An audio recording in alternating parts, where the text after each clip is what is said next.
What's up, everybody? Happy Tuesday. Hope all you're having a great day so far. Getting into this episode of GH. What the hell? Look, I've seen some craziness in my little lifetime, but this is beyond a little nutty. So, there's this big ass car crash. Brad and Lucas, Kendra, big car crash.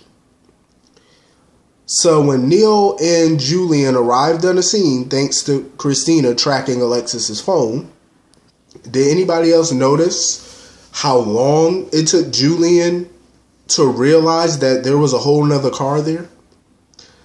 I'm like, the car was in the bushes, but it was plain as day. Like, you could see Brad's car. You could see their car.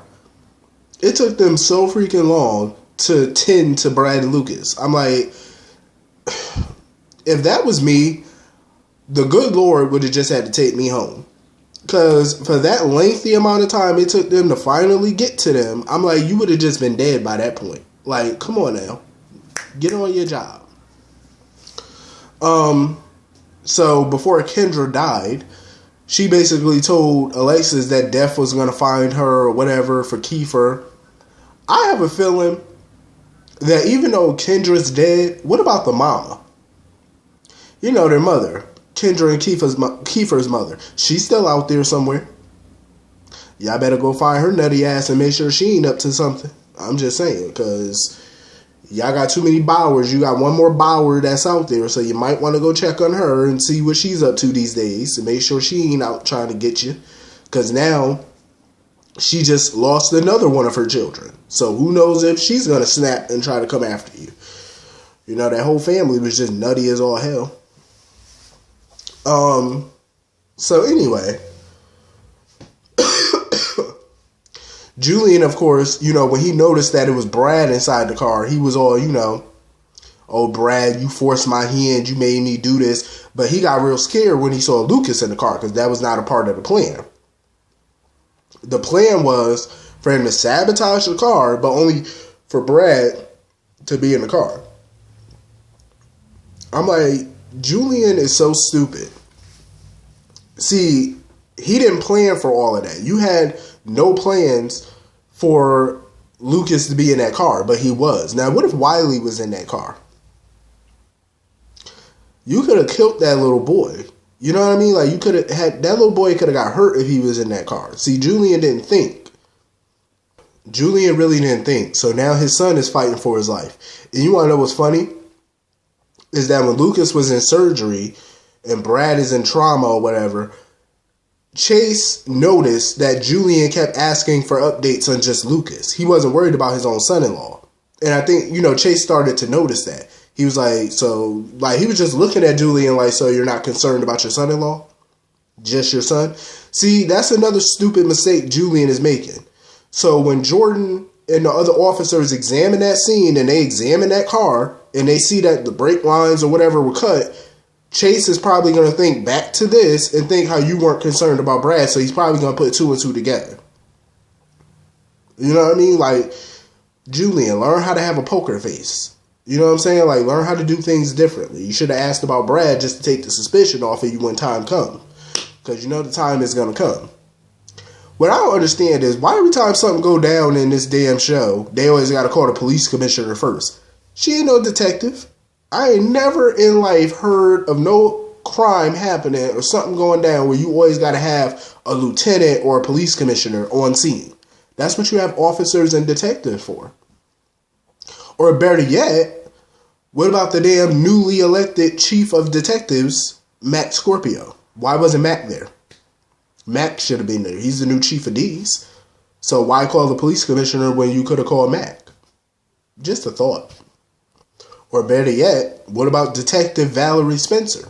What attic are they keeping her in these days? I still don't understand that logic. Why the hell did they recast Valerie just to not use her? That still don't sit right with me. I still don't get that logic, but okay. I feel bad for Curtis. Like, him and Jordan were supposed to be celebrating their anniversary. See, this is why him and Jordan can't take a honeymoon. Every time they try to have romantic time and celebrate their love and their marriage, phone ringing. It's either Curtis got to go or Jordan got to go. Either way, they got to go. You know what I mean? It's so ridiculous. I'm like, damn, can they ever have some quality time? And it was so funny to me how when Sonny was at the hospital talking to Kristina, Curtis shows up and he's, why the hell would you ask Sonny Corinthos advice on love and marriage? Curtis, why? Why are you asking Sonny these questions? Why would you ask a man about how him and Carly, you know, like Curtis was asking Sonny, how does him and Carly make their marriage, their relationship work so well? Why would you ask him that? They've been married 5 times. Married and divorced 5 times. Why would you ask him that question? I am so glad Sonny was like, you know, I'm flattered, but like Sonny let Curtis know real quick. He was like, look, I'm flattered, you know, that you're asking me for my opinion or my advice on love and marriage. But he had to keep it 100. He was like, him and Carly are a work in progress. Even after all these years, they still are a work in progress. I say amen. Hallelujah. Because they are a big work in progress. You know, he basically just told, you know, Curtis it's all about communication, which is true, and not keeping secrets, which is true. Because you don't want secrets in your marriage. But of course, Carly is keeping a secret. It was kind of funny, though, watching that scene between Sonny and Jax.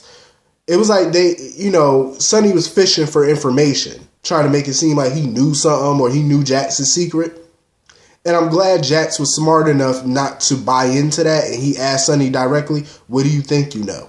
I was like, see, that was smart. Because any other type of person would have just spilled their guts like, damn, such and such told you. Thank God Jax knows how to, you know, go along and you know how to play the game. But honestly, though, I did have to agree with Carly. I am so sick and tired of Sonny and Jax having this pissing contest every time they're in each other's presence. It's so annoying. It's like, grow up. Y'all are 2 grown, middle-aged men with children, grandkid, you know, like, why are y'all acting this foolish and this childish every time y'all come around each other? Like, why? Why do y'all have to keep going at each other? You know, I love a good snark. You know, little shade being thrown back and forth. I do like it. But with them 2, it's very catty. Like, you would think that you were dealing with 2 catty-ass women instead of 2 grown-ass men. Like, seriously. How catty and petty can you be? Like, they just need to grow the hell up. Like, seriously. They're still feuding 20 years later. Over 2 decades later, y'all still feuding? Over what? I believe all of this started with, what, Brenda? Like, that was over 20 years ago. It's like, why are y'all still beefing? It's not just Brenda, obviously, but it's all the stuff that happened in between that, after that. I get it, but it's like, damn, grow up. Like, seriously, grow the hell up. Like, my goodness. Like, I'm glad Carly, you know, kind of put Jax in his place, too. Like, come on now. I do agree with Carly, also, when she told Jax, because he wanted to wish Jocelyn a happy Thanksgiving. That's fine. But you couldn't text her or call her. She does have a cell phone. You could have texted or called. You know, instead of just popping up at Sonny and Carly house unannounced when they're trying to have some alone time. You know, it is rude. Because I'm one of those people, too. I don't like that. When people pop up at my house, I hate that. You know, if I don't know you're coming, like, don't pop up at my door. Because I will not be getting up and I will not open it. Call me first. Let me know. Like, oh, is it okay if I come up? That's fine. But that's why we have cell phones. I'm just saying. Because you don't know what my day looking like. You don't know what I got to do. And you don't even know if I even want company. So it's like, why pop up at somebody's door? It's just rude. But I do agree. Like, Jax, he needs to do something about this Nicholas situation. He needs to do something about it quick. Obviously, Carly wants this over and done with so she can feel like she doesn't have to keep lying to Sonny. Like, that's why she's ready for this to just wrap up. But, you know, I do feel like Sonny, even though Sonny doesn't really care for Nicholas, I don't see Sonny snitching on Nicholas for the sake of Spencer, maybe. I don't see him doing it, maybe. I don't know. But, you know, you never know. When Sonny's, you know, when he's angry about something, you just never know what he's going to do. That's the problem. So anyway, moving on from that. I understand Kristina feels guilty about that pledge. I get it, but I do agree with Sonny. Like, she needs to own her shit, like, own up to your responsibilities, just like Kendra has to own up to hers. I just felt like Kristina should have never put that in a pledge. Like, why didn't you just come up with something completely different that had nothing to do with your family? Make up a story about you. You know what I'm saying? Like, something else. Because you just opened up a can of worms by doing that. You know, I hate to blame people for something, but I do kind of blame her for this, because you should have never put it in your pledge and lied and said that Alexis hit that boy on purpose, because now it just kind of opened up a can of worms and your mama almost died because of that shit. It's like, next time, think before you do. You know what I'm saying? Like, because certain things that you do could have some deadly consequences for somebody else, so you might want to think before you act. I'm just saying.